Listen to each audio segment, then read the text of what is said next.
Chapter 1231. Heavenly Palace City, Wu He's home. Xianxia was sitting on the sofa in the middle of the hall. Wu Yan was lying on her lap, using her as a pillow to enjoy the pleasant morning. Lying on Xianxia's smooth thighs, Wu Yan narrowed his eyes. His face was full of enjoyment. From time to time, he would open his mouth and put the breakfast that Xianxia brought into his mouth. As he chewed, he sighed. If I could have this kind of treatment every morning, it might not be bad to wake up early. Wu Yan raised his eyelids. In the next moment, a half-squinted and listless face appeared in front of him. However, it was difficult to control the faint smile on the corner of her mouth. He could not help but laugh. Xianxia's pretty face turned slightly red. She turned her head away, not daring to look into Wu Yan's eyes. Seeing this scene, Wu Yan laughed even more happily. His gaze was also fixed on Xianxia's face. His heart was in turmoil. It had to be said that even if one did not look at Xianxia's voluptuous figure, just looking at her appearance was already very shocking. She definitely would not lose to any of the girls that Wu Yan knew. Last night, her relationship with Wu Yan had further improved. Not only did Xianxia's complexion become more rosy, but her appearance also became more beautiful. Her every move also released a soul-stirring temptation. Coupled with Xianxia's personality, she was even more attractive.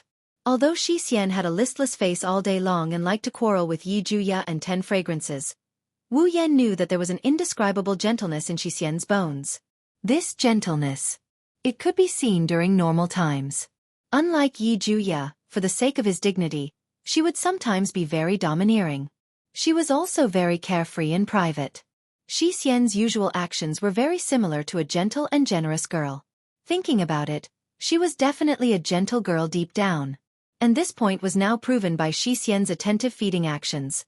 Looking at Xianxia's beautiful rosy face, Wu Yan heaved a sigh of relief. He felt slightly regretful in his heart. If Wu Yan had known that eating Xianxia could make her protect him so gently, he would not have waited until now to eat her. Although part of the reason was because of Shirori, the Bawu sisters were always by his side. If he wanted to eat them, he could still find opportunities. However, Wu Yan didn't. He had been thinking of eating it in the future. Now, he finally regretted it a little. At this moment, the door of the hall was gently pushed open, and a figure that was more than 80% similar to Xianxia walked out with slightly unnatural footsteps. She swept her gaze across the hall. Finally, her gaze landed on the two people who were enjoying themselves on the sofa. Her eyes were filled with resentment. Humph! Seeing how sweet the two of them were acting, Jianghu pouted and snorted. She quickly walked in front of the two of them and put her hands on her hips. She looked like a spoiled brat. However, when Jianghu's gaze met with Xianxia's, the two of them quickly looked away as if they were electrocuted. Their beautiful cheeks also blushed because of this. Obviously, the two sisters remembered that they served the same husband last night. No matter how good their relationship was, they had to play so fiercely the first time. Now that they see each other, they will feel more or less awkward. Of course, this is a little awkward. When Jianghu lowered her head, her beautiful eyes widened. When she looked at the werewolf lying on her sister's lap, she immediately became angry. Before Jianghu could say anything, Wu Yan raised an eyebrow and chuckled. What? Do you also want to lie on Xianxia's lap and enjoy the breakfast she feeds you? Hearing this, the angry expression on Jianghu's face froze. It was clear that he was very tempted by the offer. Unfortunately, this little bit of interest was quickly dispelled by Wu Yan's nonchalant statement. Today's dusk cord belongs to me. Wu Yan declared without any room for argument. Only today, you are not allowed to take it from me. You. Jianghu was furious. Even if you are the master, you cannot be forgiven for toying with me. When he heard Jianghu's words, Wu Yan's lips curled up. He waved at the flustered and exasperated girl in front of him, who seemed to be in a complicated mood. Jianghu paused for a moment. Then she seemed to understand something. Her face turned red and she bashfully glanced at Xianxia. When Xianxia nodded and smiled at her, she mustered up her courage and obediently walked over under Wu Yan's smiling face. Compared to Xianxia's voluptuous figure, Jianghu lost in terms of voluptuousness. With a slender body and a thin waist, Jianghu exuded a youthful aura. This aura didn't make Jianghu appear too immature. Instead, It gave her a youthful aura that was completely different from Xian's gentleness. Wu Yan almost couldn't tear his eyes away from Yi Juya. Under Wu Yan's seemingly warm gaze, Yi Juya's heart pounded. A blush crept up her face and even reached the tip of her ears. She lowered her head and didn't dare to raise it for a while. As if to change the topic, Yi Juya quickly looked at Xian and whispered with a red face. Xian, you were bullied by him last night, right? Hearing this, Xian blushed again. The two sisters had been devoured by a certain wolf on the same day and night, causing their skin to become thinner. Just today alone, they had blushed countless times, but Xian still answered Yi Juya's question. Correction, it wasn't just last night. Xian was bullied in the morning too. After saying that, perhaps because she felt a little shy, Xian didn't forget to act arrogant. Blame? Xian thinks it's all Yi Juya's fault. Last night, he was intimate with Master in the hall and Xian was dragged into it. Master took advantage of me. Is that so? Hearing Xian's words, Yagi seemed to believe them. His face was filled with confusion. I don't know either. Who knew Master would suddenly have an erection? He was the one who made the first move. Yes. It's Master's fault. Yi Juya raised her brows and looked at Wu Yan angrily. If Master didn't bully me last night, I wouldn't be like this. Ugh. Wu Yan was speechless. The two sisters were still trying to seduce him. They would rub his back when he was bathing or be gentle when he was sleeping. Now that it's over, they're blaming him. Although Wu Yan was the one who set the fire last night and the Baowu sisters didn't try to seduce him, Shiji and the others weren't home. The right time, the right place, and the right people were all there. If he didn't eat them, he would be letting himself down. Well, you're so cute and considerate. Wu Yan shrugged helplessly. It's all because you're too cute. It's your fault. So cute. As Wu Yan expected, Yi Juya and Xian blushed again. They stopped arguing about who was right and who was wrong. Wu Yan rolled his eyes. He was sure that the two sisters were acting so proper early in the morning because they were too shy and didn't know how to deal with situations like this. That's why they acted so unnaturally. And that was indeed the case. After the shyness and blankness in their hearts faded away, the two elf ladies returned to their normal selves. Right now, the closest person to Master is definitely us, the 8 Dance of Hurricanes. Yeju Shi crossed his arms in front of his chest and said proudly. This time, Toka and Yoshino can't fight with me and Xian anymore. Agreed. Xian nodded heavily. When they come back, we must mention this and declare Xian and Yi Juya's sovereignty. Hearing this, Wu Yan, who was enjoying himself, suddenly lost his composure. Even his expression changed. That. Wu Yan coughed and smiled awkwardly. Declaring sovereignty? There's no need for that, right? Ha! The Baowu sisters were stunned for a moment before refuting. Of course there's a need for that. We need to let our kin know who's the winner. Agreed, Yi Juya and Xian have fought Toka and Yoshino 83 times. It's time to decide who's the winner. All right. Isn't today the night sacrifice? Wu Yan jumped up and changed the topic when he saw how adamant the Baowu sisters were. Right now, the night sacrifice is the most important thing. We can't be late. Let's go. Wu Yan ran out of the hole. The Baowu sisters looked at each other in confusion. Chapter 1232. Heavenly Palace City. Dem's secret facility. Standing side by side, Westcott and Irene stared at the sealed cabin in front of them. Looking at the origami kite soaked in liquid, the smile on Westcott's face was gone. Irene was no longer as cold as before. The only emotion left on their faces was solemn. Irene. Irene didn't move her eyes away from the sealed cabin. She broke the silence. This child. That's right. Westcott nodded and gave his comment. This is too shocking. An entire night had passed since the beginning of the mana processing work.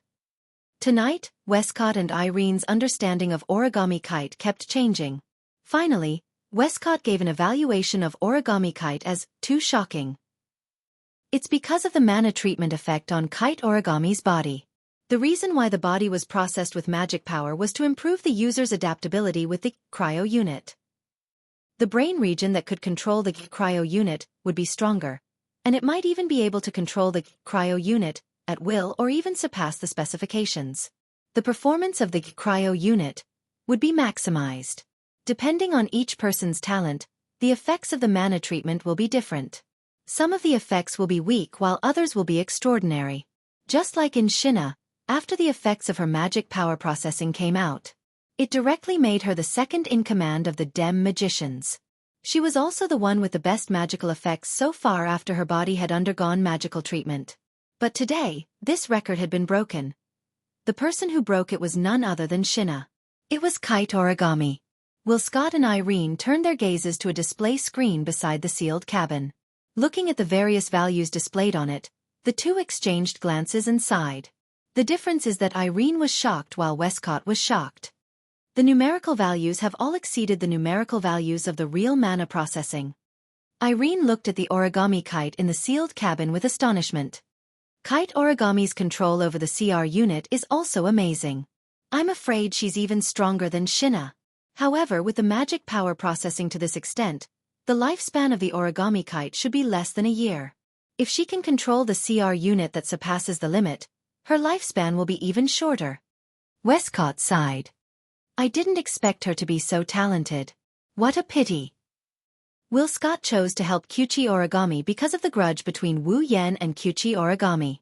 If it weren't for the fact that Tabichi Origami and Wu Yan are classmates, AST members would have turned them into enemies by now. All these complicated relationships piqued Westcott's interest, and he had a plan in mind. Westcott would not help UNE with origami. Westcott didn't expect Kite Origami to be able to absorb the effects of the CR unit to such an extent. It had to be known that although mana processing could quickly increase one's strength, the effect was determined by one's aptitude. In other words, mana processing enhanced the strength of a magician in the future and then displayed it in advance. In other words, the CR unit's effect is equivalent to the target's aptitude. Even if they don't use the CR unit, they can use gentle methods to gradually draw out Kite Origami's talent. Kite Origami can reach this level. If Westcott knew Kite Origami had such a talent, he wouldn't have recklessly asked her to use the CR unit's lifespan reduction magic. Who knows, we might have destroyed a treasure with our own hands. Will Scott shrugged helplessly. How should I describe this feeling? It's regrettable but also pleasant. Irene glanced at Westcott. She felt powerless against his bad taste. She shook her head and looked at the screen again. Based on the current situation, if Kite Origami is equipped with the latest CR unit, her power will surpass Xinya's. Her final power should be several times that of Xinya's. What a nice number. Will Scott licked his lips. He looked at Origami Kite as if he was looking at a fun toy.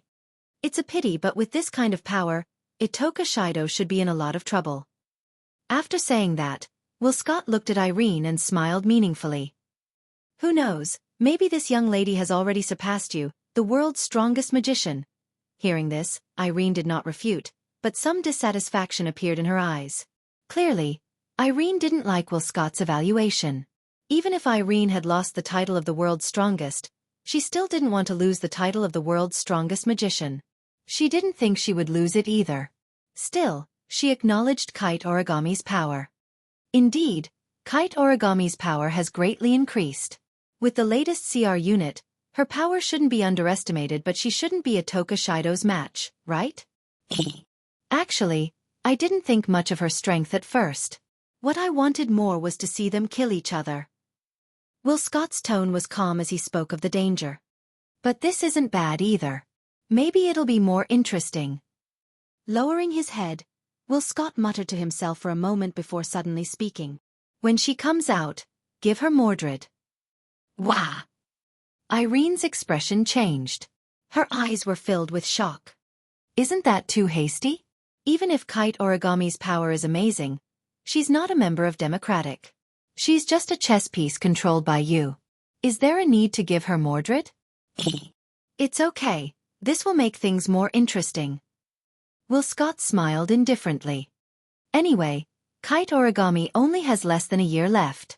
Coupled with Mordred's superb performance, her lifespan should only be about half a year if she controls Mordred. She can just retrieve it after half a year. Is that so? Irene frowned. Have you really decided? Yes. Mordred is indeed very precious, but since it's already been made, it's only a matter of time before I can make another one. Otherwise, I wouldn't have given Mordred away. The corner of Westcott's mouth slowly curled up. After all, Mordred is the world's strongest magician, Irene Mira. Mira? The CR unit that Methers owns is the sister of the Pandaragon. It's a precious CR unit that has the same performance as the Pandaragon. Irene was silent. After a while, she nodded helplessly. I understand. Reaching out her hand, Irene touched Toichi Origami's face that was soaked in the liquid through the glass window of the sealed cabin and curled her lips. With Mordred's performance and Kite Origami's power after being treated with magic, it's basically confirmed that it's better than Zena. Well. Will Scott turned his head and waved his hand indifferently. Let's just hope she can bring us some good entertainment. Just as Will Scott's voice fell, the indicator light on the sealed cabin that had been in a red state suddenly turned green. Then, the door of the sealed cabin bounced up and slowly opened. Both of their gazes instantly shot towards the sealed cabin, watching Kite Origami. Under their gazes, Kitsune Origami's eyelids trembled, and then it suddenly opened its eyes. With a splash, Kitsune Origami walked out of the sealed cabin with her drenched body and wet clothes. She looked at her hands. She could clearly feel that she was no longer the same as she was before. As for what exactly was different, Tokichi Origami couldn't pinpoint it. The only thing she could be sure of was that her brain had become clearer and faster. He looked up at Westcott, who showed a big smile and opened his hands. Welcome. Congratulations. Thank you for your hard work. Avenger. Chapter 1233. Oh, that looks delicious. Sure Dao, let's go there. Toka said with an intoxicated look on her face. She's drooling as she tugged at Wu Yan's clothes. That looks like applesauce. It does look delicious. It's red and sticky, just like blood. This was what Kurumi said as she showed a bloody smile and licked her lips while agreeing with 10 fragrance. Kurumi was also licking her lips with a slurp sound. That. I want to try. That thing called shaved ice. She looked like she was about to cry. Her face was red and she didn't dare to look at Wu Yan. She kept holding on to Wu Yan's hand and she didn't even dare to look at him. You're really children. You've been looking at the food and using extraordinary means to win back all the prizes at the game stalls. Isn't that the best way to show off your great skills? I agree. Although the food looks delicious, the food made by Master is definitely much more delicious than those vulgar stalls. At this time, enjoying the victory and defeat is the wisest choice. As expected of Yoshino. She can see through things so clearly. Refute. Yoshino is much more capable than Yoshino. After all, Yoshino was the one who suggested it first. This is what Yaguya and Yushin said to Wu Yan. Yushin and Yushin are standing behind Wu Yan like his bodyguards. They've been flattering each other for a while now.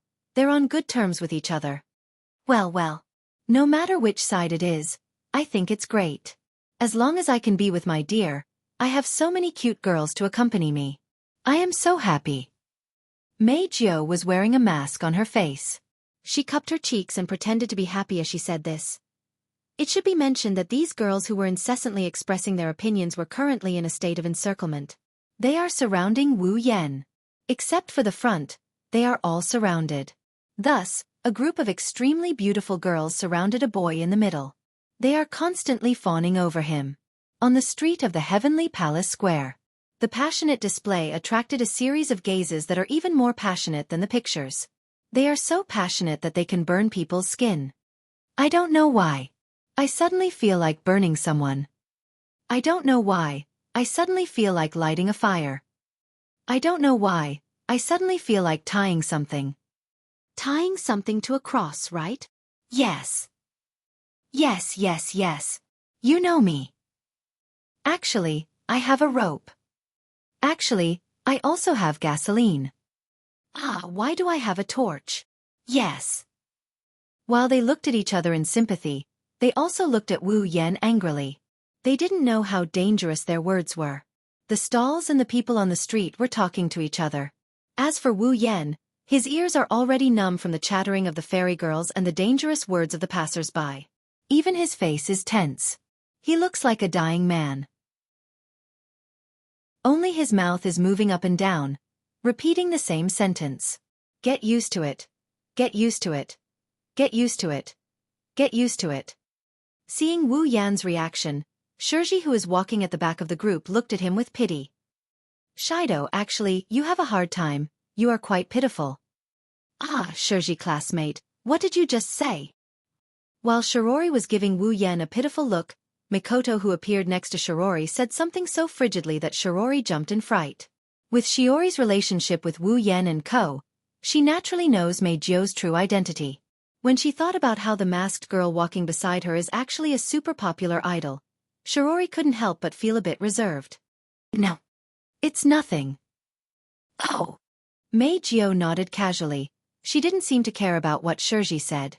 But soon, Meijio's bright voice entered Shiji's ears. Actually, I recently obtained some new tea leaves. I heard they can make delicious black tea. I wonder if Shiji classmate is interested in having a drink with me? Drink. Drink. Drink. Shiji felt a bit conflicted when she heard Meijio's tone. She sounded like a bad person trying to persuade a cute girl to drink. It's not that Shiji doesn't like black tea. It's not that she doesn't like Meijio. It's just that this isn't the first time Meijio invited her to drink tea. When she first met Meijio already invited Shiji to her house to drink tea when she was free. At that time, Shirori wanted to agree, but the moment she was about to nod, Kurumi, Yejuya, and Xianxia looked at her as if they were looking at a warrior who was about to embark on a path of no return. Shirori felt a chill in her heart. Even Shirori cast a strange look at Shirori, and vaguely distanced themselves from her. Shiji didn't know why Toka and Kurumi reacted that way, but her intuition told her that if she ignored them, she would end up in a miserable state. Shiji's intuition told her that this ending was very similar to the feeling she got from Tokichi Origami. So, Shiji perfunctorily rejected Meijio's invitation. However, Meijio didn't seem to have any intention of giving up. Along the way, Meijio invited Shiji to her house for tea for the umpteenth time. Shiji wanted to cry, but no tears came out. Wu Yan, who was walking in front of her, clearly saw this scene and was full of admiration for Shiji. As expected of the protagonist of the original work. Even if she's really feminine, she's still very popular with women. Not only does Tokichi Origami want to take her to forbidden places and do things to her, but even Meijio, who likes both men and women, has set her as her target. The difference is that Meijio's target range is wider. Unlike Tokichi Origami, who only targets Shiji Yuri, Meijio only targets Shiji Yuri, who has black and white twin ponytails. Of course, Tokichi Origami isn't as perverted as Shirai Kuriko. Probably. When he thought of Tokichi Origami, the numbness on Wu Yan's face faded away and was replaced by a frown. For some reason, when the name Tokichi Origami rose in Wu Yan's heart, a very impetuous feeling rose in his heart. This impetuous mood was exactly the same as the last time he met with Woodman and reached a consensus in the bathroom. It was the same impetuous mood that appeared for no reason. Could it be that the thing I neglected has something to do with Tokichi Origami? As this thought rose in his mind, Wu Yan realized that ever since he chatted with Tokichi Origami about her parents' murder, he didn't pay much attention to her. He almost ignored her. Given Tokichi Origami's personality and the hatred in her heart, she should still be in the process of searching for the murderer of her parents' murder, right? I wonder how her investigation is going. The more he thought about it, the more impetuous Wu Yan became. His frown deepened and he had a bad premonition. He had a feeling that something bad was about to happen. What's wrong? Kurumi noticed Wu Yan's frown and tilted her head with a smile. If there's something troubling you, you can share it with me. If there's something troubling you, you should talk about it, not share it. Wu Yan rolled his eyes at Kurumi and sighed. It's not really troubling, it's just that I'm a little confused. I see. Kurumi tapped her lips with her finger. Just as she was about to say something, Wu Yan suddenly stopped and focused his eyes. What's wrong? As Wu Yan stopped, the surrounding girls all stopped as well. They followed Wu Yan's gaze and looked forward. Then, a figure appeared in everyone's eyes. Everyone was startled when they saw the figure. Wu Yan narrowed his eyes. Tokichi Origami. Maybe she heard Wu Yan's call. Tabichi Origami slowly lifted her head from the crowd. Her eyes were filled with killing intent and hatred as she stared at Wu Yan and the others. Wu Yan and the others felt their hearts tighten. Chapter 1234. Her eyes were as cold as ice, revealing the killing intent and resentment in her heart. It was as if the surrounding air had been frozen, isolating the space. There were students from 10 high schools passing by, but at this moment, it was like only Wu Yan's group and Tobarama were left in this world. Regardless of what Tobarama was thinking, Wu Yan's group became alert. Something's wrong. Something's very wrong. Something's very wrong. Including Shirori, almost all of the girls had the same thought. Naturally, Wu Yan was the same. Especially Toka, Shirori, and Toka, who had dealt with Toka Origami more than once. Toka held her breath when she saw that Tobarama was completely different from the usual Tobarama. Her cold eyes were filled with pure hostility and killing intent. Shirori also hid behind Wu Yan in fear. Toka and Yoshino had seen Toshiichi Origami in this state before. More than once. Before Toka and Yoshino met Wu Yan, they appeared in this world as elves more than once. Whenever they did so, the AST would send out a crusade against them. As a member of AST, Tobarama was a member of the group that attacked Toka and Shirori. At that time, Tobarama was in this state. She hated elves. Killing elves was the only reason she lived in this world. The current origami kite was exactly the same as the origami kite who was a member of AST and fought against Toka and Yoshino. Of course, compared to when she attacked herself, the current Tobarama's hostility and killing intent were much stronger. Her hatred increased infinitely along with her cold gaze. She was like an evil spirit that returned from hell. But this state. Toka and Shirori also saw it. That was the day when they followed Wu Yan back to this world and caused the spacequake. When Tobarama saw the elven coterie. At that time, Kite 1 could fold paper. Just like the current Kite 1 origami. They could completely overlap with each other. Almost instantly, Toka felt an instinctive hostility towards Toichi's origami form, and her body tensed up. If it wasn't for the fact that his spiritual energy was sealed, he might have even used his angel to prepare for battle.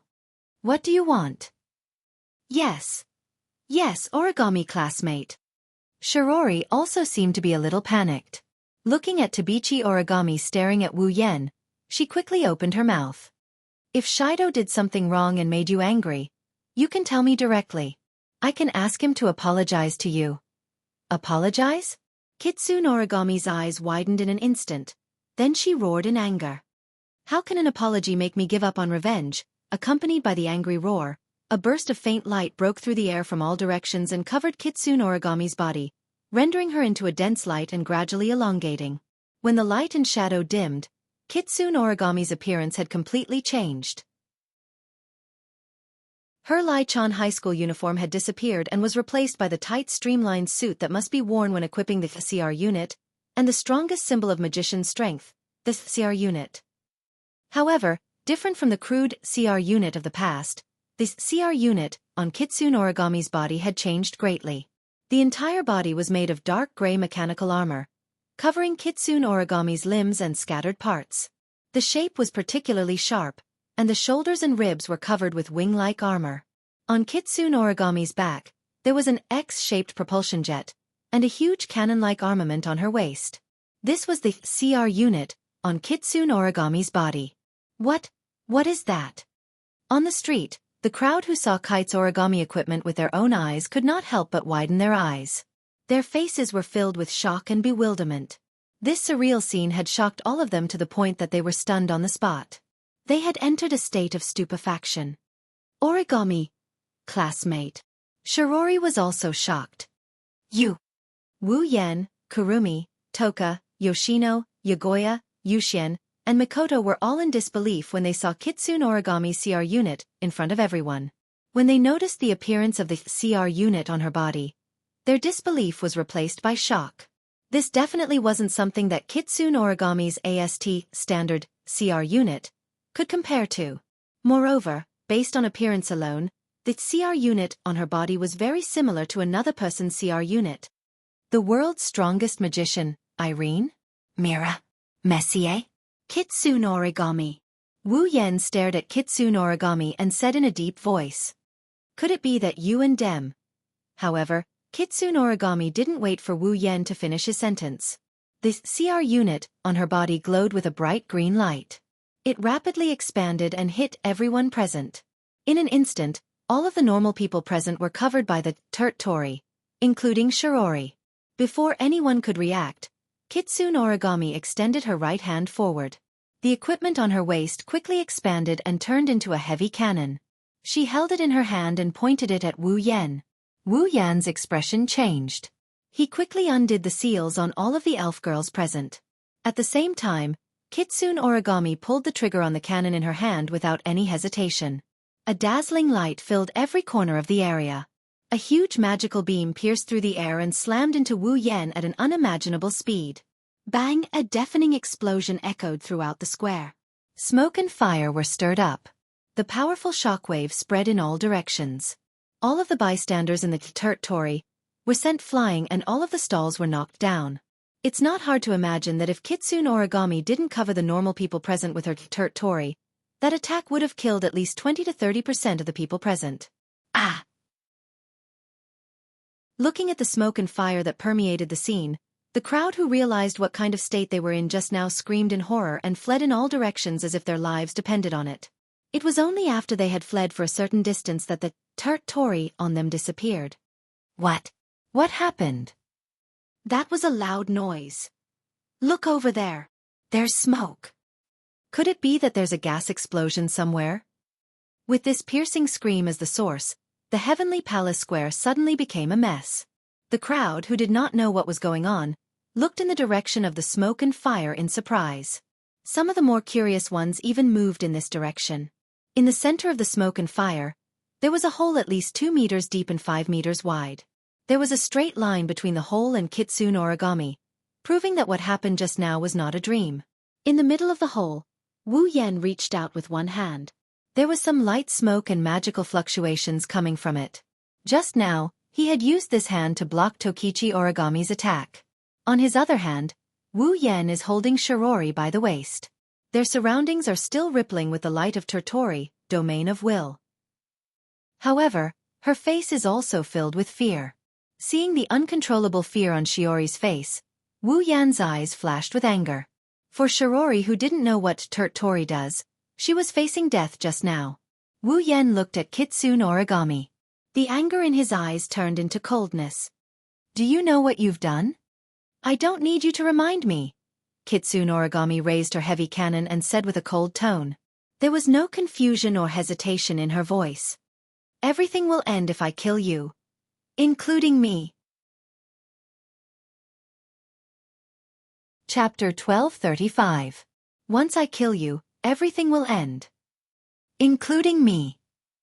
Hearing Tabichi Origami's cold and resolute tone, Wu Yan clicked his tongue in annoyance. His brain started working at high speed. Why did Kuta Origami become like this? Why did Kuta Origami hate him so much and even made a declaration of self-destruction? Why was Kuta Origami equipped with a CR unit similar to Irene's form? Why did Kyuchi Origami's strength seem to have increased so much that it was comparable to an elf? These 4 questions flashed through Wu Yan's mind. They mixed with the impulsive feeling from before and occupied all of his nerves. Looking at Kuta Origami's crazy appearance and recalling all the words it just said, Wu Yan had a vague guess. Sherdao. Brother Sherdao. Lord Husband. Master. Darling. In the air, the elven girls who had disappeared from their original spot descended one by one with cheers. They had all changed into colorful spiritual equipment of different styles.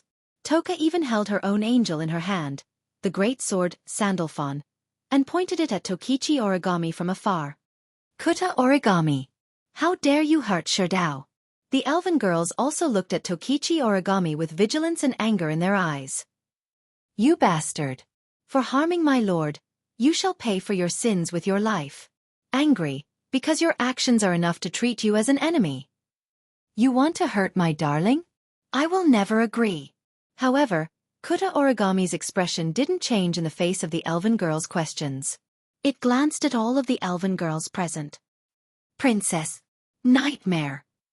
hermit, berserker, diva, song girl. Its originally cold eyes became even colder as it spoke. Even the air seemed to have frozen. Other than Ifrit, everyone is here? Perfect. Elves don't need to exist in this world. There was no reason for it to exist. It would be best if I could kill him myself. Era. Beside him, Kwang Sen covered her mouth and laughed. Her eyes were filled with cruelty. Did your confidence increase to this extent just because you got something from Dem? Do you think you can defeat us with that cold thing on your body? We have more than one elf on our side. They might not take turns to fight with you. Hearing this, Tokichi Origami lowered her head. After a moment of silence, he raised his head abruptly and stared intently at Wu Yan. A monstrous hatred immediately surged into her expressionless face. As long as I can kill you, it doesn't matter. You! Toka glared at Toichi Origami. Just as she was about to say something, Wu Yan stopped her. Wu Yan handed Shirori, who had fallen asleep at some point, to Toka. He also stared at Toka Origami and spoke to Toka and the others. Take good care of Shirori and the surroundings. Don't let ordinary people barge in. Shirori! Seeing the unconscious Shirori, Toka hurriedly hugged her. The anger in her eyes was replaced by worry. What happened to Shirori?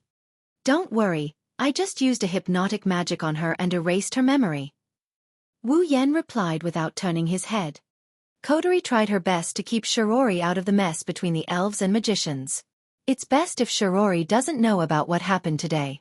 Also, the students who witnessed everything at the scene, a few of you, come out and ask Kodori to erase their memories. What about you? Meijo asked anxiously. Do you want to? There are some things I need to figure out. Wu Yan interrupted Meijo with a smile. You don't have to worry about me. I won't be in trouble. Kotori, on the other hand, I haven't been able to get in touch with her since the beginning. Her communication with Fraxinus seems to have been cut off. Something must have happened over there. Wu Yan narrowed his eyes. Even though I removed the seal on Kotori, I'm afraid she might be in trouble if she's alone. Split into two groups. One group will watch the surroundings and make sure no one barges in. The other group will go to Kotori and support her. Listening to Wu Yan's analysis, the elven girls exchanged glances and they nodded. Then, be careful. Don't worry. The elven girls looked at Wu Yan and Toka Origami. They levitated into the air and left the scene. Toka Origami frowned. She didn't want the elven girls to leave. However, when she saw Wu Yan didn't leave, she focused on Wu Yan again. Her gloomy expression revealed the hatred in her heart. Itsuka. Shido. Wu Yan took a deep breath when he heard Toka Origami's resentful voice. He stepped forward and stared at her. It seems that your investigation during this period of time seems to have found something that even I didn't expect. Tabichi Origami's undisguised hatred, her murderous tone, and the CR unit on her body that is definitely the handiwork of the Dem are telling Wu Yan that things are about to get troublesome. Considering his understanding of Tabichi Origami and the fact that he always blurted out the word, revenge, Wu Yan could more or less guess the cause of this. You think I'm the one who killed your parents? Think. Toka Origami bit her lips. She roared at Wu Yan with a hoarse voice. I don't think so. You killed my parents. I don't know how you came up with such a conclusion. I really want to clear my name, but looking at you right now, I don't think anything I say will change your mind. You won't listen to me anyway. Wu Yan slowly opened his eyes and his expression slowly turned to one of relief. Forget it.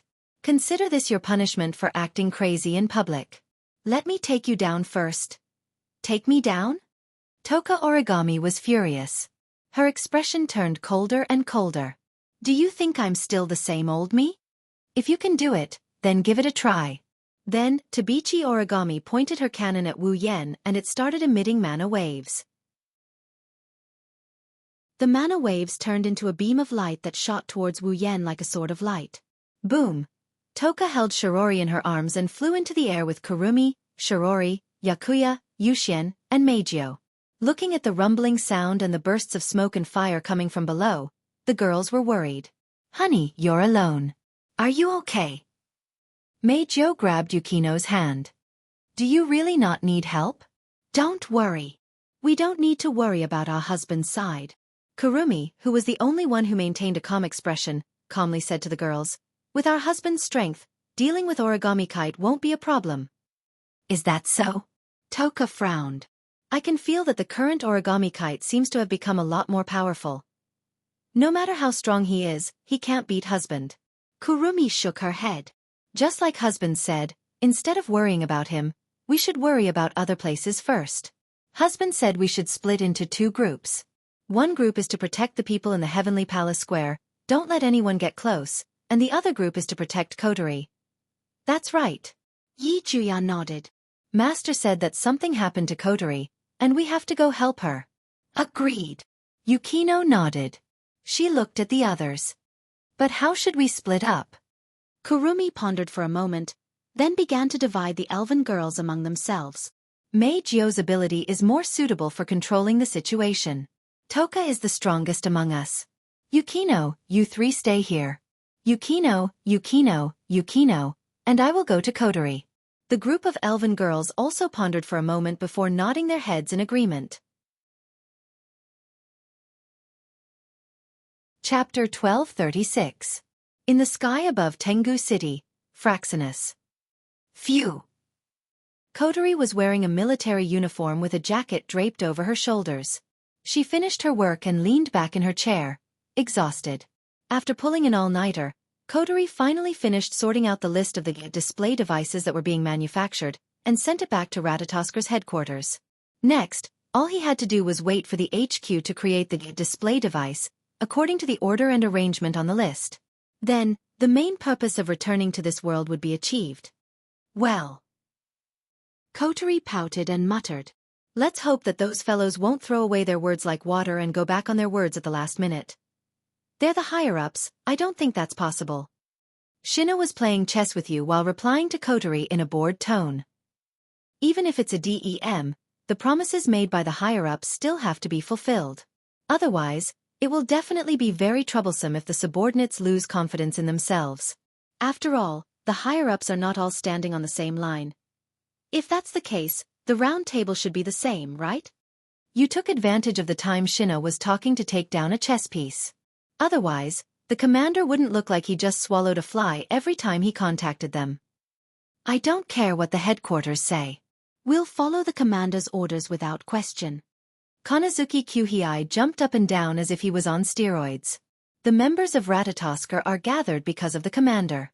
Ratatosker is what we are today because of the commander. You gathered because of Kotori? Jina couldn't help but look at Kotori, who was holding the jewel in her mouth, and asked in surprise. Did Kotori create Ratatosker all by herself? Nah. That's not it. Rain answered Shina with dark circles under her eyes. Every member of the round table participated in the creation of Ratatosker, but everyone in Ratatosker is a fan of Kotori. Without Kotori, Ratatosker wouldn't exist. I see. Shina nodded in realization. She sighed. She's so popular. Kotori has her own aura. Many people like her. Ling Yin replied before looking at Yi Yu. But you, didn't you transfer from the headquarters to support Kotori's brother? Is it okay for you to talk bad about the higher-ups from the headquarters? No problem. No problem.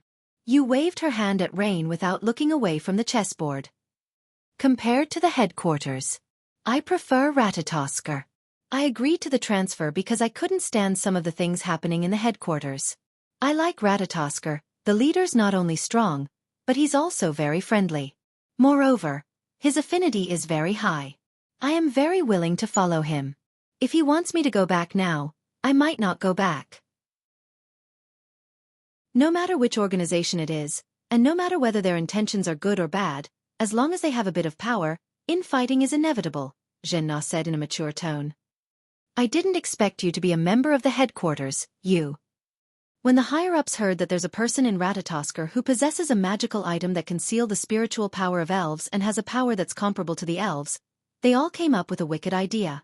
Not only did they ask me to help, but they also asked me to keep an eye on him. Night Moon did not hide anything and directly betrayed her former superiors. Now, I don't contact them anymore. They've probably forgotten about me. I wish they would forget about me.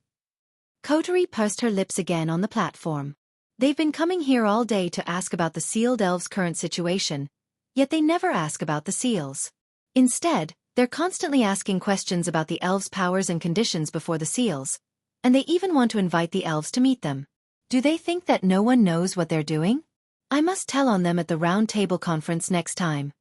Ratatasker's members laughed kindly when they heard Coterie's complaint. At this moment, a red warning light flashed on the big screen in the command room, and a sharp alarm echoed throughout the command room. What's going on? Coterie furrowed her brows. What's going on? Commander! A member of Ratatosker tapped on the keyboard of the instrument in front of him swiftly and reported in astonishment. There's a powerful magic reaction near the fairies in the Sky Palace Square. There's a magic reaction near the fairies? Everyone present was shocked. They stopped what they were doing and stood up. Coterie hurriedly gave the order. Show me the captured images. Yes, Commander. Suddenly, there was a sound of typing on the keyboard in the command room. As the sound rang out, the big screen in the command room instantly reflected the scene in the Heavenly Palace Square. Then the crowd saw something. In a corner of the Heavenly Palace Square, thick flames and smoke were rising, and explosions were happening one after another. One by one, people ran out of the Heavenly Palace Square in a panic. It was a mess. At the corner of the battlefield, Tabichi Origami, who is wearing Pandaragon's sister mech, Mordred, fired her cannons at Wu Yen, who is holding up a magic barrier. Tabichi Origami. Coterie looked at the screen in shock. Why is she equipped with that thing? Why is she attacking Oni-chan? Is that really AST's Tabichi Origami? Ling Yin exclaimed as she looked at the numbers displayed on the screen below the commander's desk. What a shocking number. It's on a completely different level from what she's shown so far. It's even higher than Shina's. Toichi Origami. Shina frowned and stared at Toichi Origami's figure on the big screen. To be more precise, he was staring at the CR unit on Toichi Origami's body. He lowered his voice. Why is she equipped with DEM CR unit? Damn. Everyone in the command room was shocked again. Coterie's expression also turned ugly. Is that the CR unit for DEM? Of course. I would never mistake a DEM CR unit for something like that. Shina nodded. Although I've never seen the type of CR unit on Tokichi Origami's body, Irene? Mira. Mether's special CR unit is very similar to this one. It's definitely the work of the DEM. That's right. We have nothing to do with Origami Kyuichi. Her excellent CR unit is not something that AST can provide. Other than the DEM providing it, there is no other possibility. But why did she attack brother? Coterie couldn't figure out the reason. She shook her head and didn't care about it anymore. She didn't know what happened between DEM and Tabichi Origami. She also didn't know what happened between Tabichi Origami and her Oni-chan. However, she was fighting Oni-chan. Since that's the case, Tabichi Origami is the enemy. Coterie waved her hand. Start the engines. Full speed ahead. Target, 15,000 meters above Heavenly Palace Square. Yes, the members of Ratatosker responded in unison. They began to operate the Fraxinus. The originally faint engine's sound gradually became louder and louder.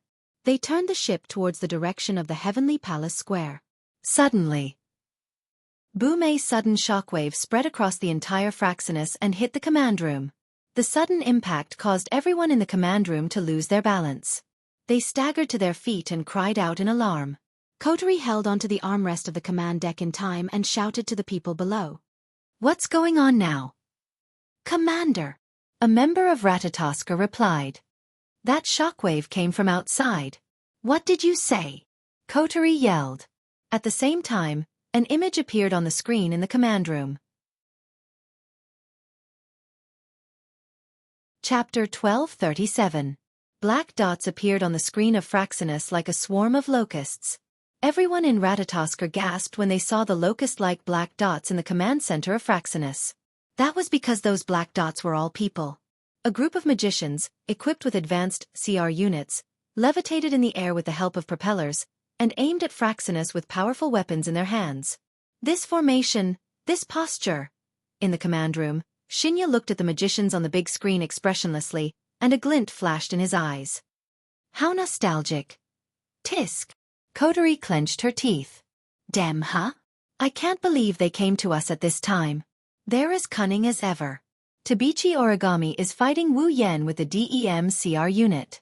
Of all the times the DEM arrived, even if Coterie is an idiot, she can guess the relationship between the two. However, Coterie didn't understand why Dem wanted to find Ratatoskr. Was it purely to destroy the enemy's airship? That might be the case, but Coterie had a feeling. Dem's goal was definitely not that simple. After all, Dem's branch company had been destroyed, and it wasn't easy to provide support to the magicians of Dem and repair, update, and equip them with equipment. Under such circumstances, it wasn't unreasonable for the magicians of Dem to gather together and come looking for them. However, it was also because of this. This proved that Dem's goal wasn't simple. It wasn't as simple as destroying a mere airship. On top of that, Fraxinus was able to blend into the surroundings by manipulating the Tori to create an invisible camouflage. It wouldn't be discovered. They wanted the camouflage to work. They had to keep Fraxinus in a stationary state. Once it sailed, the surroundings would distort and it would be discovered. However, it was obviously impossible for the Dem formation to rely on this to discover it. Fraxinus was attacked from the outside. That attack must have been done by the magicians of the DEM. If they wanted to attack a flying ship, the magicians of the DEM would have to focus all their firepower and attack together. However, as soon as Fraxinus turned the ship around, the attack came. It was obvious that the magician knew the location of Fraxinus from the very beginning. This also proved that the Dem was coming for them. Tabichi Origami was probably just a trap to stall Wu Yan and the others. At this thought, Coterie slapped the armrest of the platform in frustration. At this moment, a series of sirens sounded in the command room, which almost ignited her anger. What's going on this time? A member of Ratatoskr who was in charge of alarms smiled bitterly. There's a message. It's a message from Dem. A message? Shina, Yeyue, and the others immediately turned to Coterie. Coterie also frowned in surprise and waved her hand. Connect it. Yes, ma'am. At the same time, a window popped up on the big screen in the command room. In the window, there was a girl with light blonde hair and purple pupils. Her face was cold and her eyes were filled with absolute confidence. Her lips curled up slightly, instantly bringing an invisible pressure to everyone present.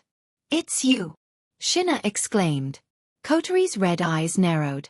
She looked at the girl on the screen with displeasure. I was wondering who it was. So it's you, Irene? Mira. Messier? Irene. Mira. Methers. The members of Ratatoskr who were sitting in the command room widened their eyes in shock. The strongest magician in the world, Irene? She's a human with power comparable to or even surpassing the elves. Mira.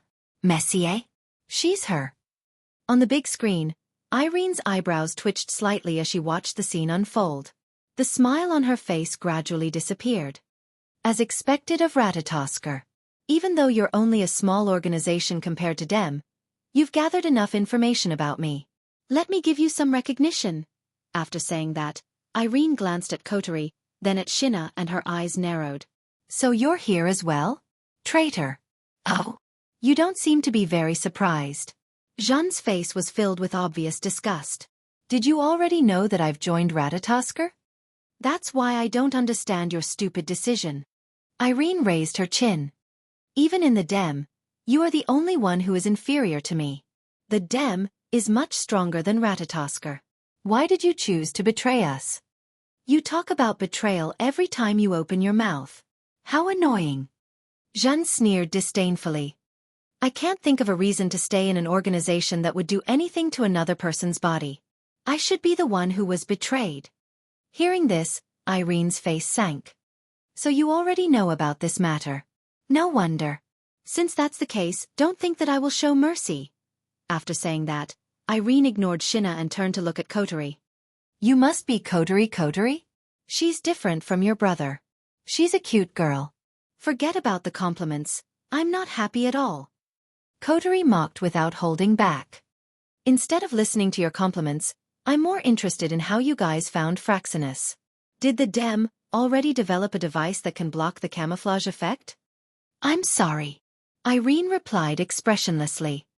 We were only able to find your location because we asked all the magicians here to launch the Tori and check the sky above the entire Heavenly Palace city. For this, we spent a whole night. So you're here for us? Kotori snorted coldly. Even the base has been destroyed, yet he still chose to make a move. Will Scott isn't a very rational person. I just seized a rare opportunity. This time, Irene's expression turned cold. If you didn't have airships, you wouldn't have needed to send out so many people to deal with Ratatosker who doesn't have Itsuka. Saying this, Irene glanced at Shinna. Or do you think you can defeat me with the words of that traitor? Kotori looked at Irene and said coldly, You sure have a lot to say. Just tell me what you're after. All right, I don't have much time here. With Yuichi's origami ability, even if that man doesn't seem to do anything to her, there's not much time that we can buy. Elaine nodded as her gaze suddenly turned sharp. As for the goal, the Dem will always have only one goal, and that is the sprites. Itsuka Kotori. No, Efreet. Do you want to surrender or do you want us to pry open the airship's wall and capture you? I see, so I'm the target. Kotori closed her eyes and took a deep breath. She turned around and walked down the platform. Commander, what are you doing? Seeing this, everyone was shocked. Yiyu even stepped forward. Are you? Don't worry, I won't surrender. Kotori waved her hand and turned around with a sinister smile on her face. Kotori raised her head slightly, and a trace of scorching light flashed in her eyes, causing everyone to be stunned. However, we need to teach that arrogant woman a lesson. Otherwise, she'll really think she's the strongest in the world. After saying that, Kotori left the command room. Commander's seal is broken. Konazuki Kyuhei smiled. He turned around and looked at Shinna. Shinna, go support the commander. Understood. Shinna nodded and left the command room as well. Chapter 1238. In the air, Irene, who was floating in front of all the Dem magicians, suddenly raised her head and looked forward. There, a stream of light formed from flames suddenly flashed out from the void. It was like a meteor as it streaked across a smooth trajectory. Soon after, it came to a stop. When the flame dimmed, a figure standing on flames had already appeared in front of everyone's eyes. Seeing this, the magicians of Dem all raised the guns in their hands and aimed. Irene also tightened her grip on the laser lightsaber in her hand, and her purple eyes flickered slightly. You finally showed up? Efreet. Kotori lifted her head and swept a glance at the large group of magicians. She scoffed in a mocking tone. As expected of the Dem, they're taking full advantage of their numbers. Although I don't want to. Irene's face was emotionless. She wasn't affected by Kotori's provocation. But in order to complete the mission, Ike has also given the order. I will not go against it. Besides, if I don't seize the time to capture you, when your brother returns, it will be very troublesome on my side. Is that so? Kotori pursed her lips. If that's the case, why don't you send your Bandersnatch as well? We have no choice. Irene looked at Kotori coldly. The branch was destroyed by some infuriating elves. The Bandersnatch was destroyed as well. Without the facilities, we can't replenish the Bandersnatch, so we have to do it ourselves. Oh. Kotori chuckled. That's really good news.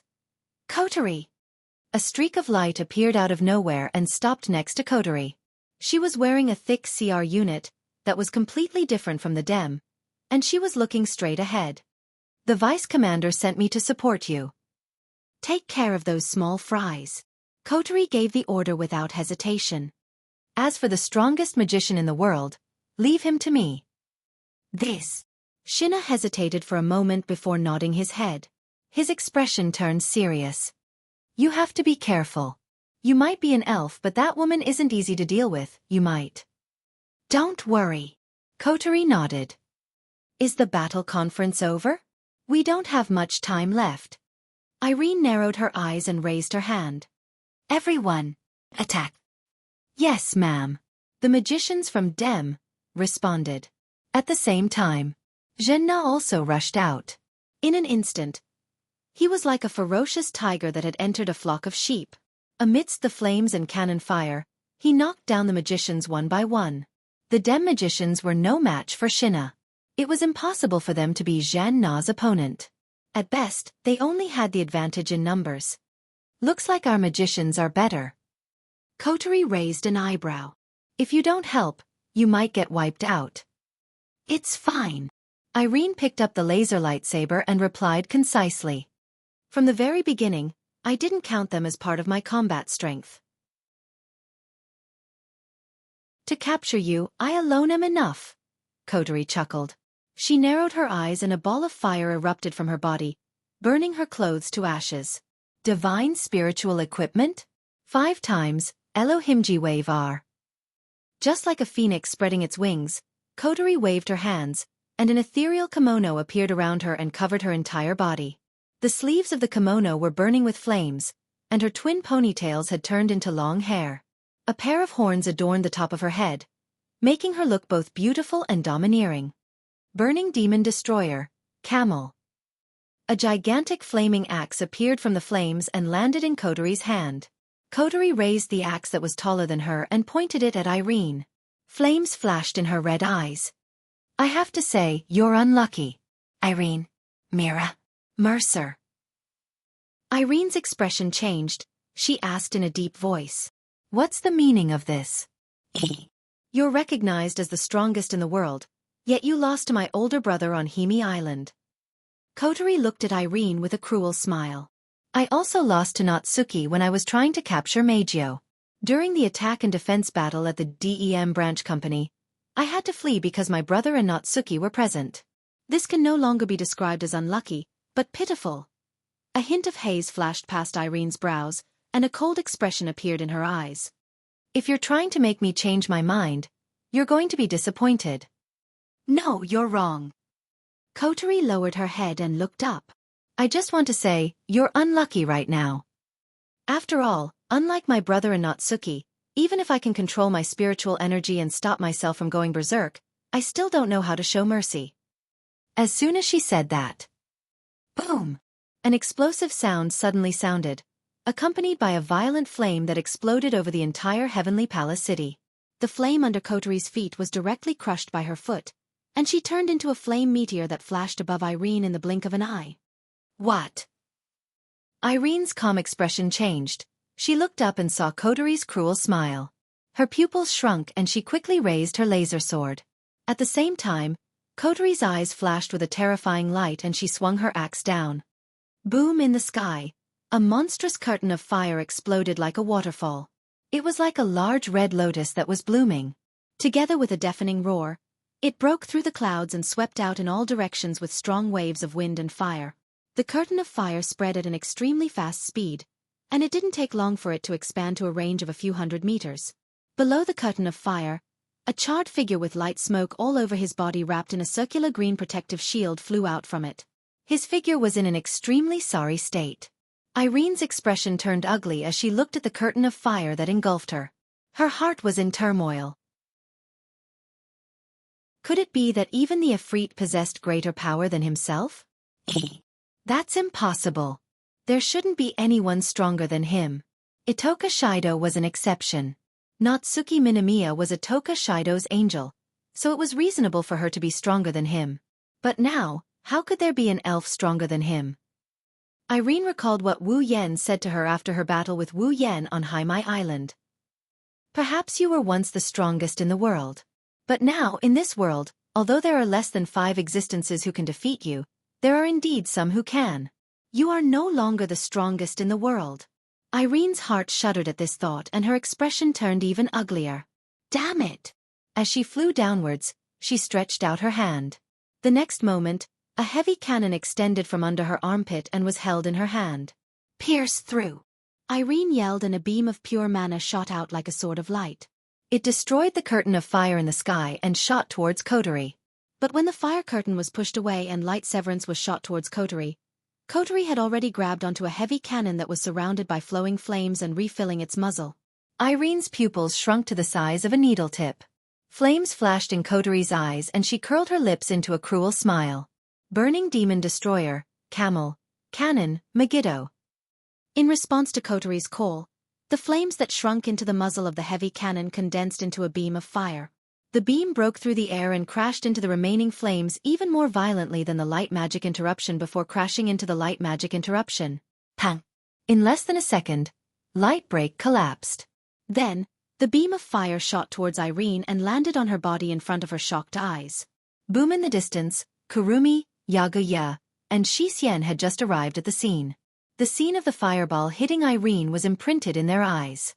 Seeing Irene falling down like a plane, the three of them looked at each other and smiled. Era. Kurumi shrugged. Looks like we don't have to do anything.